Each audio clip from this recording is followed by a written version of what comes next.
Всем привет! С вами Рыболовные фишки на Флагман ТВ и я Алексей Пугач. Сегодня хочу рассказать более подробно, что такое фидерные кормушки, как их выбрать, для каких ситуаций, какие они в принципе бывают.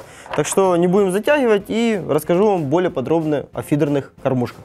Итак, приходя в магазин, вы видите большое количество кормушек, как металлических, пластиковых, сетки, не сетки, то есть большой очень выбор.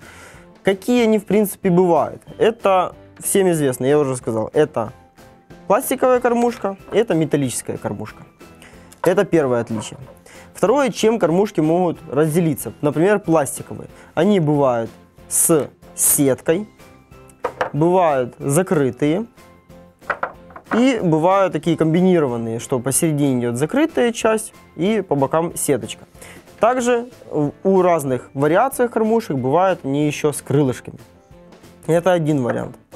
С металлическими кормушками бывает такая же самая ситуация, что есть круглые, есть различные квадратные, есть закормочные и так же самое есть кормушки еще пули. Пули тоже бывают как металлические, так и пластиковые. Теперь более подробно рассказываю о каждой из кормушек, какие еще преимущества у них бывают. Итак, у кормушек как пластиковых, так и металлических есть разные, помимо сетки и самой формы, есть еще разные грузики. Они бывают как с шипами, так и без шипов. Это очень важно на сильном течении. Вот я вам показываю, что есть полностью без шипов и с шипами. Они по-разному себя ведут и по-разному работают. В основном эти все кормушки отличаются самым основным, тем, что разное идет время падения кормушки, 100 грамм пластика и 100 грамм металла. Да, вы скажете, что грамма же никакой разницы нету, но в самом деле сила сопротивления у пластиковых кормушек, особенно с крылышками, значительно больше. И на сильном течении кормушки с крылышками ни в коем случае я вам не рекомендую использовать. Но у кормушек с крылышками есть очень большой плюс. Это когда идет такое среднее, практически нету течения, и вы ловите перед очень грубой такой бровкой, и вам надо максимально быстро как тяжелую рыбу, так и просто рыбу или свою снасть сохранить и поднять максимально выше. Тогда я использую сетку и вам также самое рекомендую. Для чего нужна кормушка, например, пуля? Кормушка пуля в основном применяется на водоемах стоячего типа или очень слабым течением. И когда рыба уходит на дальний кордон на максимальное расстояние.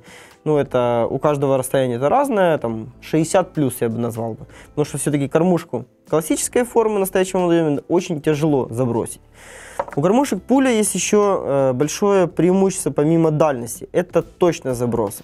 То есть когда шквальный ветер, такие условия бывают на чемпионатах мира либо в Португалии, либо в Испании. Это когда вам под куст, либо в какой-то коридор. Необходимо очень точно забросить и точно положить вашу снасть и приманку. Тогда необходима кормушка пуля.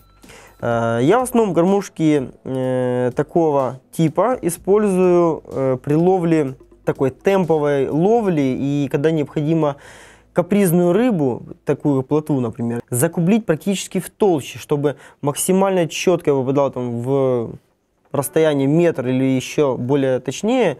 И вот постоянно, когда кормушка-сетка опускается и в формате пуля, практически с нее везде вваливается, плюс ее можно использовать более легкого веса и дольше у вас кормушка будет зависать в толще. Для того, чтобы забросить нашу снасть на дистанцию в 50 метров, нам пришлось бы использовать кормушку 50-60 грамм, например, стандартную, либо пластиковую, либо металлическую. Но в то же время пулю можно было бы использовать 30 грамм. Это нам дает практически в 1,5 раза дольше зависания в толще воды, где у нас происходит часто плотвы и поклевки. Это вот такие больше спортивные, я вам рассказываю, тонкости, но это очень важно для понимания, в какой ситуации необходимо использовать кормушкой. В общем, если сказать, то вы кормушкой можете попробовать больше разных тактик и стратегий ловли, потому что можно использовать при закормочном плане большой закорм агрессивный, либо такая кормушка, вот, если на течение ловим, то большая кормушка, если на стоячем водоеме, то практически без груза. После того, как закормили большой кормушкой, можно перейти на совсем миниатюрную. Это применима такая тактика, когда ловим крупного леща на озере. То есть мы взяли, там 20 кормушек таких отправили, мощно накормили, дали много живых компонентов: червя резаного, опарыша топленого, либо мотыля. И потом, чтобы не распугивать рыбу, максимально тихо, такой маленькой кормушечки, практически наперсток, тихонечко забрасываем и ожидаем свою ловлю. Это одна тактика, то есть это две кормушки, большая и маленькая. Если мы ловим на водоеме, например, Днепр, рыбу, ну, как бы универсальную: густера, плотва, подлещик, синец, то есть у нас практически разный микс из рыбы, то используется в основном стандартная средняя кормушка, допустим, 80 грамм. Если у нас начинают уже попадаться, помимо плотвы, густеры и такой разнорыбицы, уже подлещики, и все-таки есть провал в клеве, то есть мы ощущаем, что пришел лещ, то лучше всего перейти с кормушки открытой именно на закрытую кормушку.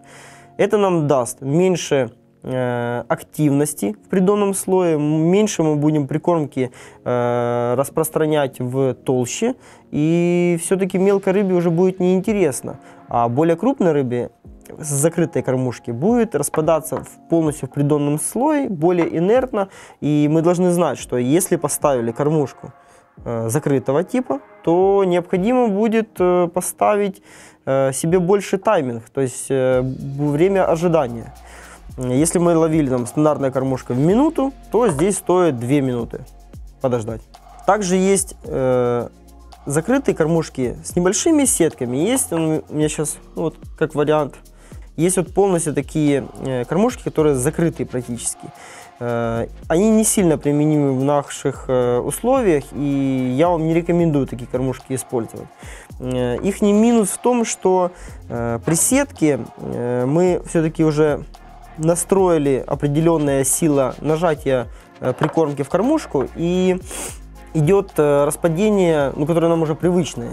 Если мы с таким же усилием сделаем полностью закрытые кормушки, то мы практически пластилин забили, и он уже никуда не денется, он там намертво, на 3, 4, 5 забросов.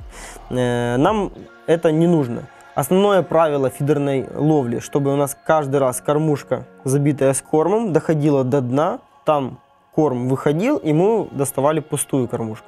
То есть многие начинающие фидеристы на этом всегда путают и делают основную ошибку, что они забили, достали и думают: вот хорошо, у меня там прикормка осталась. Нет, ни в коем случае так не делайте.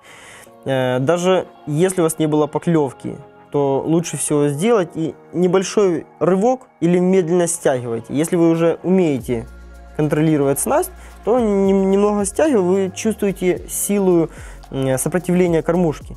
Вы знаете, что такое, когда тянете она полная, либо когда пустая. То есть это все приходит с опытом, но если вы начинающий рыболов, сделали буквально протяжку около метра и резким рывком точно опустошили вашу кормушку. Итак, разобрали вторую ситуацию, когда ловим разную рыбу и вот почувствовали, что пришел бонус, что необходимо сделать. В каких ситуациях еще можно использовать переход кормушки, например, с металла на пластик? Когда вот лично я ловлю с темпом 2-3 минуты, то я использую либо большого формата кормушку, если это ловлю леща. Если ловлю плотву, то среднего формата кормушку. Если активность рыбы у нас очень велика, дистанция ловли небольшая, там в районе 20-30 метров, и необходимо забрасывать каждые 30 секунд, то есть практически как спортивная рыбалка, то я перехожу на более маленькую кормушку. Маленькую как по весу, так и по размеру.